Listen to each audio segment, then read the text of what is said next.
Anda kembali bersama kami dalam Newsroom. Kita lanjutkan. Tentunya ini kita tahu ya berbagai manuver sudah dilakukan 3 minggu menjelang pendaftaran Capres dan Cawapres ini. Kita ada beberapa tokoh atau politisi yang sudah begitu genitnya begitu ya menunjukkan keinginannya. Tetapi saya ingin ke Bu Siti Zuhro dulu ya. Berapa besar sebenarnya peranan Wapres nih, Cawapres ini bagi Jokowi? Apakah sama seperti ketika SBY dulu begitu kuat elektabilitasnya sehingga bisa memilih Cawapres siapa saja waktu itu Budiono begitu? Dari luar begitu percaya diri. Apakah saat ini juga Cawapres tidak terlalu pengaruh karena Jokowi sudah punya? Kita coba untuk mengkomparasikan kehadiran Jokowi 2014 dengan Jokowi 2019.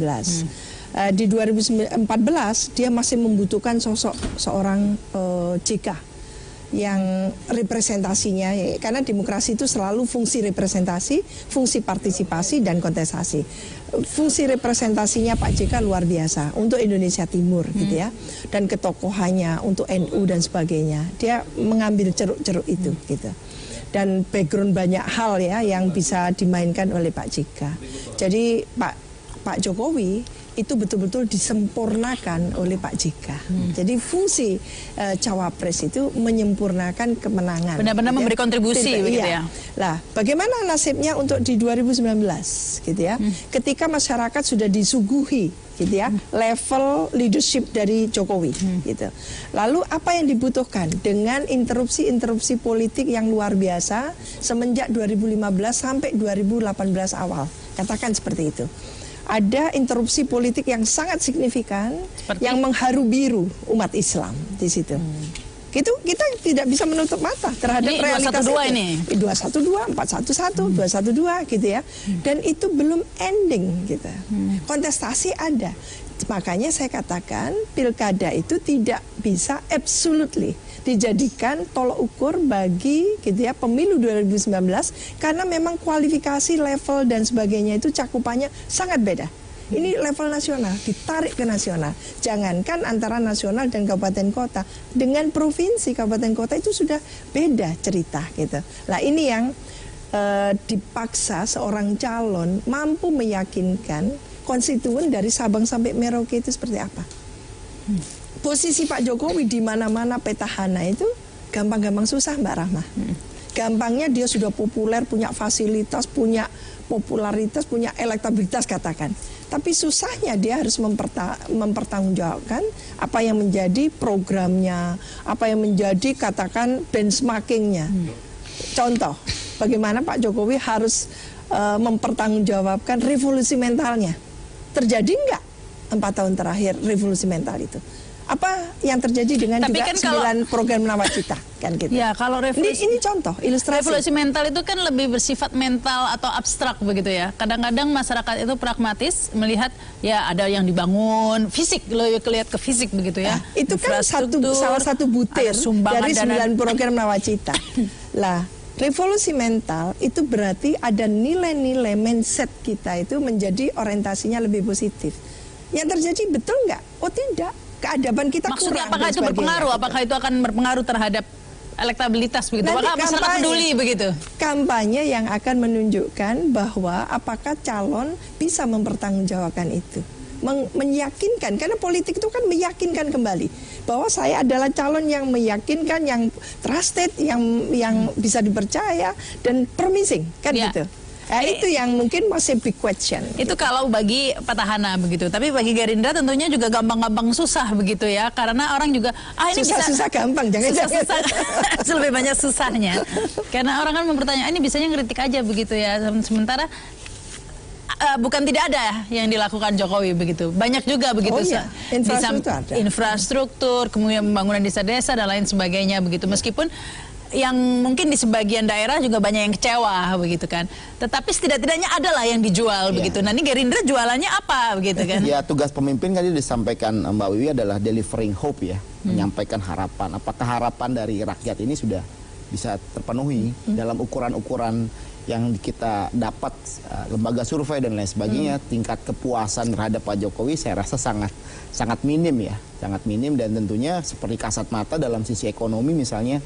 Kita bicara sederhana aja, dolar sekarang udah 14.500. Dari ketika Pak Jokowi menjabat di angka 11.000 gitu. Misalnya tol laut misalnya yang digembar-gemborkan menjadi program utama, yang ada kapal pada karam semua gitu kan. Nah, hal-hal ini kan juga tinggal kita deliver ke masyarakat. Tapi di sisi lain saya ingin juga bergerak bahwa Pilpres ini kan bukan sekedar juga kontestasi figur, tapi harus juga ada kontestasi soal program dan gagasan. Nah, itu saya rasa juga hal yang menjadi sangat penting gitu. Sehingga secara kualitatif dan kuantitatif ini semua bisa diukur, dan ini proses bagaimana mengedukasi masyarakat. Jangan salah tadi ya Mbak Rahmat, sempat kita diskusi bagaimana mendeliver ini ke pedesaan. Jangan lupa loh kekuatan media sosial yang sangat luar biasa sampai saat ini. Tapi kalau di pedesaan kan tidak sedemikian melek medsos ya. Artinya jangkauan sosial media dari tahun 2014 di tahun 2019 ini udah beda banget gitu. 2019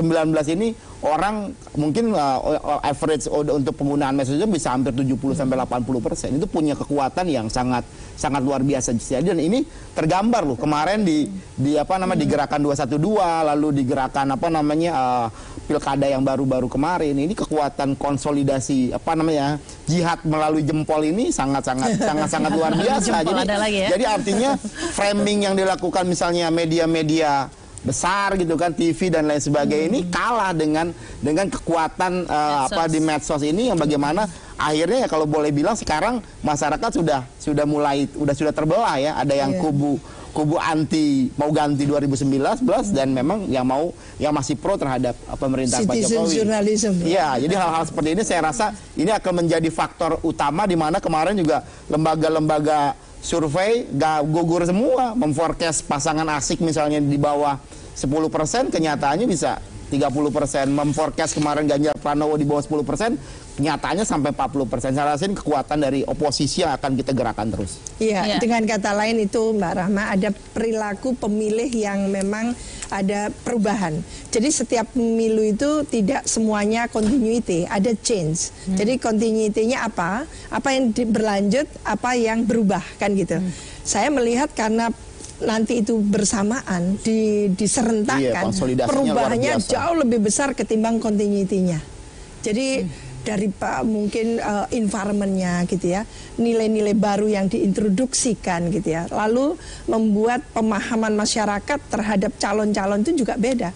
Karena bagaimanapun juga partai-partai itu tidak sekedar figur yang mati-matian daihat terhadap calon tertentu, tidak. Dia juga mikirkan kalau nasib partainya lalu terpental dari DPR, itu kan musibah banget kan, celaka kan gitu. Nah, itu yang lebih dipikirkan juga menurut saya. Jadi tidak ada partai yang daihat untuk seperti itu, karena dia lebih memikirkan bagaimana nasib partainya, itu antara lain. Jadi memang ini akan filtering ya, jadi memfilter calon-calon yang akan dibawa ke KPU didaftarkan itu betul-betul memikirkan berbagai dampak, tidak hanya kualitas saja, punya tidak nanti. Kalau menurut Bu Siti Zuhro, kira-kira cawapres siapa ini yang bisa melengkapi Jokowi seperti JK itu? Mengingat JK tampaknya kemudian sudah menyuarakan. Kalau Pak JK sudah jelas kan ditolak di Mahkamah Konstitusi untuk menjadi cawapres ya kan, sudah tidak mungkin Pak JK dipilih.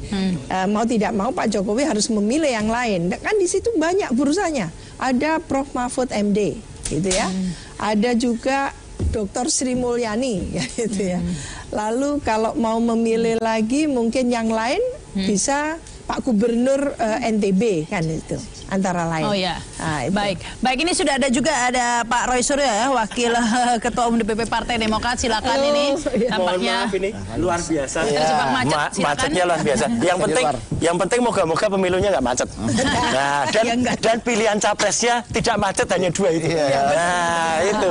Saya tadi ngikutin diskusinya. Ini kayaknya kode, karena kan sudah mulai Demokrat yang lalu memilih untuk abstain begitu, netral abstain gitu. Sebenarnya tidak abstain, kita menunggu yang terbaik dan kebetulan pilihannya waktu itu yang masa depannya yang masa lalunya kurang baik dan masa depannya kurang baik.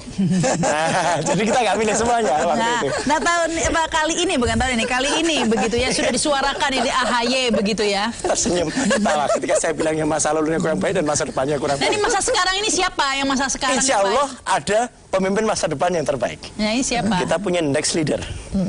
Nah, cuman memang terus terang saja kita tidak mau hanya asal suara ya Prof. Ya. Karena kan harus ada mekanisme sistemnya. Jadi artinya dengan sistem presidensial threshold sekarang ini memang tidak mungkin kalau kita tiba-tiba mengusung karena kita tahu diri. Tapi bicara asal suara yang AHY disuarakan itu asal suara apa bukan? Tidak karena kita sedang juga dalam proses. Insya Allah harapan masyarakat untuk punya alternatif pemimpin.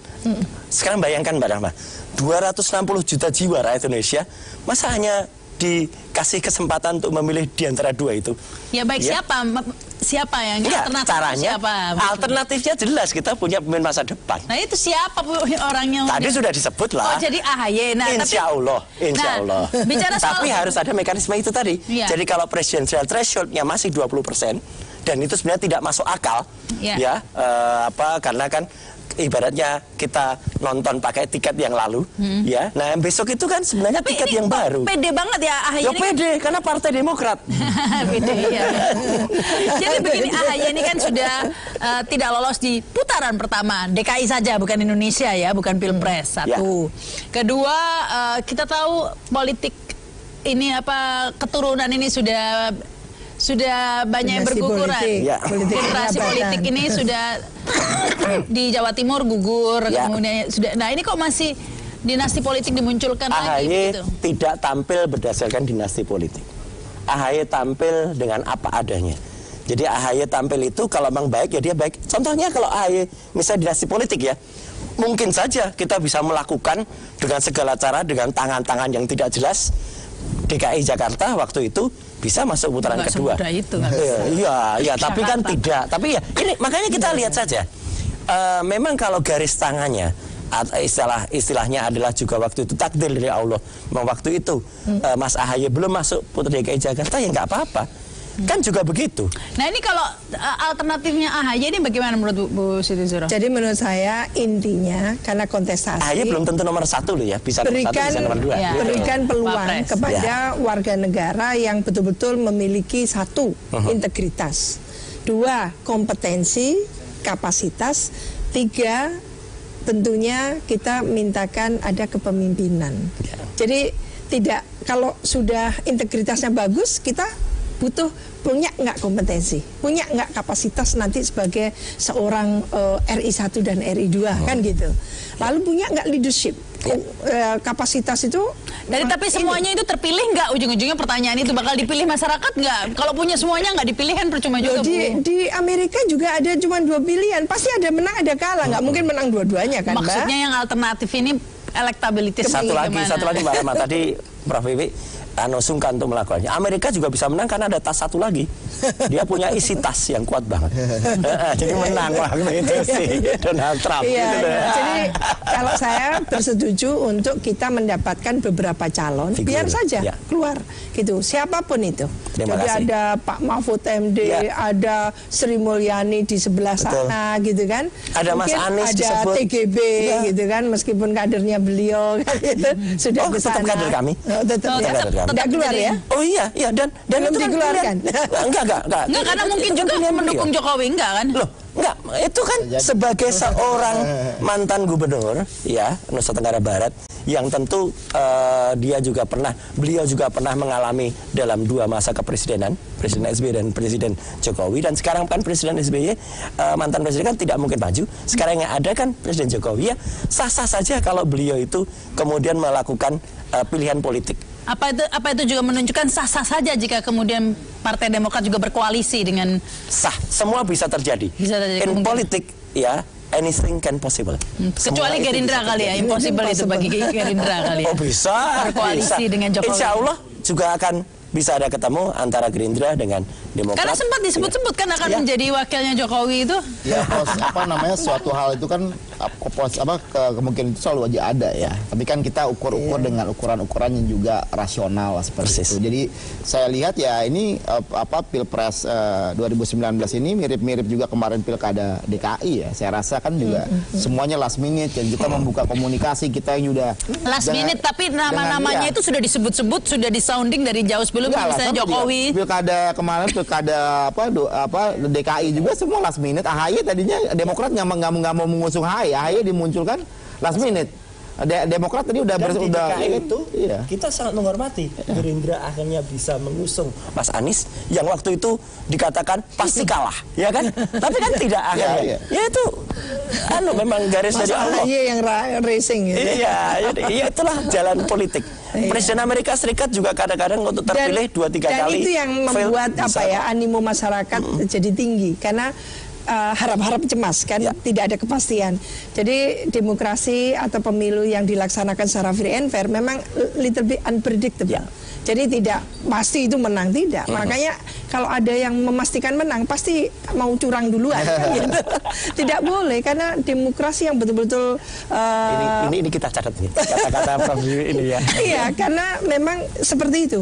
Trump antara ini kan juga tidak ada kepastian siapa yang menang gitu. Tapi itu yang free and fair. Anda tadi mengatakan Mas Roy bahwa masa di antara 260 nggak ada tokoh lain. Nah, ini masa di antara kader-kader Demokrat ini nggak ada tokoh lain selain banyak politik itu? Enggak, banyak di dalam kami itu ada juga. Yang dimunculkan AHY udah konvensi terus ini. Enggak, gini. Kita kan realistis juga. Konvensi itu udah tokoh-tokohnya ini. Tapi kan akhirnya waktu itu yang muncul kan juga kita bisa tahu keterpilihannya atau ini kan aspirasi dari semua kader muncul. Ada banyak nama, ada Pak Dekarwo. Anies saja ikut konvensi dulu. Iyalah, ya itu kan terbukti bahwa Demokrat itu terbuka.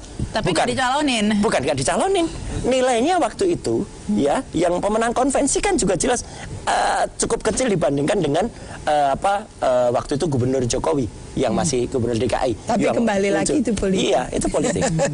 Jadi kita mencoba menjalankan semua lini, kita hormati proses yang terjadi di Gerindra, kita hormati juga proses di PDI Perjuangan dan partai-partai yang lain, tapi hormatilah juga bahwa Partai Demokrat sekarang sedang mencoba memberikan alternatif, kata Prof Wiwi tadi, kepada masyarakat. Kalau memang presidensial threshold itu tidak dipatok 20%, insya Allah rakyat Indonesia akan memiliki pemimpin baru. Ya, siapapun dia. Kalau tidak dipatok. Kalau tidak dipatok. Tapi kan masih berjuang di Mahkamah Konstitusi civil society menggugat itu. Dan tokoh-tokohnya tokoh-tokoh independen loh ya, ada Mas Rifli Harun dan lain sebagainya. Iya. Tetapi dari bicara tentang dinasti politik ini tetap saja ini bisa dikatakan last battle lah buat PDIP untuk dinastinya dalam hal ini Puan begitu karena ini betul. Apakah itu artinya Puan juga akan dipaksa menjadi wapresnya Jokowi? Dan tertutup kemungkinan bagaimanapun juga dia juga kader kan gitu. Dan kader dan menurut saya dia punya otoritas juga untuk menawarkan. Udah jadi menteri juga sekarang, artinya meritokrasi Menko kan. Jadi menurut saya ini juga lesson learned Mbak Rahma bagi partai politik. Partai politik ada kegamangan yang luar biasa dalam Pilkada 171 kemarin di daerah itu, dan kita harapkan dengan lesson learned seperti itu. Saya nggak tahu apakah pilkadanya masih langsung atau tidak nantinya. Tapi kalau saya ingin usul, memang partai politik nggak punya cara lain selain harus melakukan perbaikan yang luar biasa di internalnya. Sepakat. Itu nggak bisa ditawar lagi karena mereka harus menjadikan partai itu kader. Dan promosi kader-kader itu harus transparan dan akuntabel. Kalau tidak, partai ditinggalkan. Karena partai itu kan kayak pedagang besar. Dia harus menjual gitu ya, dagangannya itu adalah politisi yang hebat. Kami Demokrat dan juga Gerindra tidak malu dikatakan kemarin hanya berhasil sekian di gubernur karena itu kader asli kami. Daripada ada yang kita sukses, iya sukses dia siapapun dia dukung, bukan kader dia sendiri dukung. Itu fakta. Jawa Barat kita fight dengan kader kita. Setuju, kita hormati, kita apresiasi. Dan itulah kontestasi dan demokrasi. Baik, terima kasih nih Bu Siti Zuhro, Pak Ari dan juga Mas Roy Suryo dan pemirsa. Ya semoga saja nanti di Pilpres calon-calon yang ada ini calon-calon yang baik begitu ya, sehingga masyarakat punya banyak pilihan, tidak harus memilih di antara yang terburuk begitu ya. Baik, kita kembali ke studio. Iya, baik Rahma Sarita yang telah membawakan dialog beserta sejumlah narasumber yang membahas tentang bursa Capres dan Cawapres 2019 ya. Betul, dan pemirsa jangan kemana-mana, usai jeda kami akan kembali dengan berbagai informasi menarik lainnya.